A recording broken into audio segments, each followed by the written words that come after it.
good evening or magandang gabi.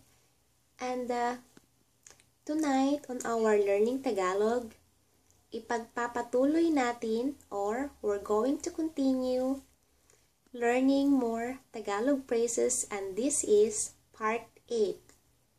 The last video, we learned how to say I need you, I love you, please, and sorry. So tonight, let's learn four more Tagalog phrases, and that's how to say take care, anything, I miss you, and help. Let's start. Simulan natin sa, or let's start it with take care. To say take care in Tagalog, you say ingat. Ingat. It is letter I, but we pronounce it as E. Ingat. Ingat.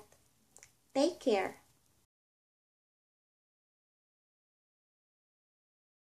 If you mean to say, you take care, okay? Ingat ka. Okay? Ingat ka. Okay? That means, you take care, okay?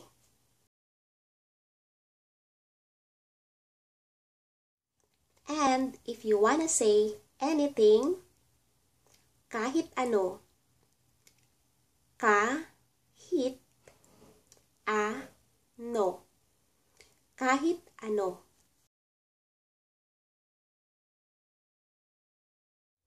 At kung gusto mong sabihin, or if you wanna say, I miss you, sa Tagalog ay, miss kita. Miss kita. I miss you.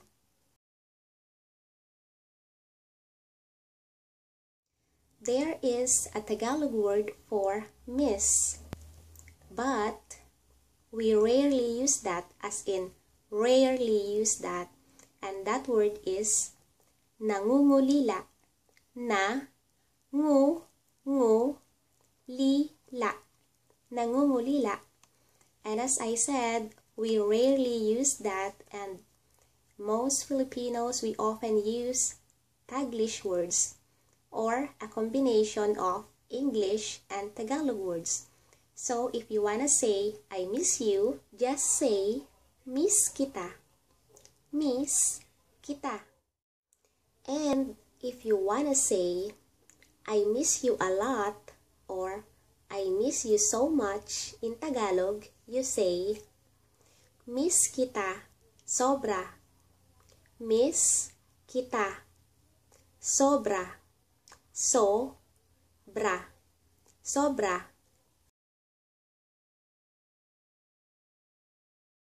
And last one, if you find yourself in a situation that you need help, to ask for help in Tagalog is tulong. You can either say tulong or saklolo. So, let's say that slowly. Let's say tulong. Tulong. Tulong. And the other one, saklolo. Saklolo. Saklolo.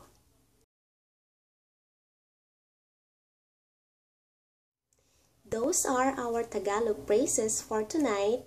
So, mag-review tayo, or let's do a review. We have take care, or ingat.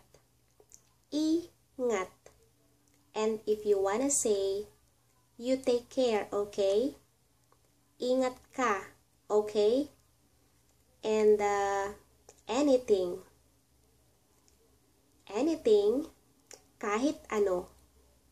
Kahit ano. And we have I miss you, or miss kita. And if you wanna say, I miss you a lot, miss kita, sobra.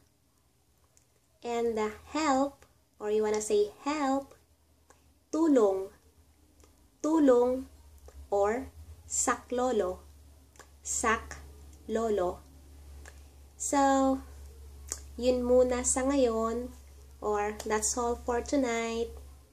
Until next time guys, bye-bye!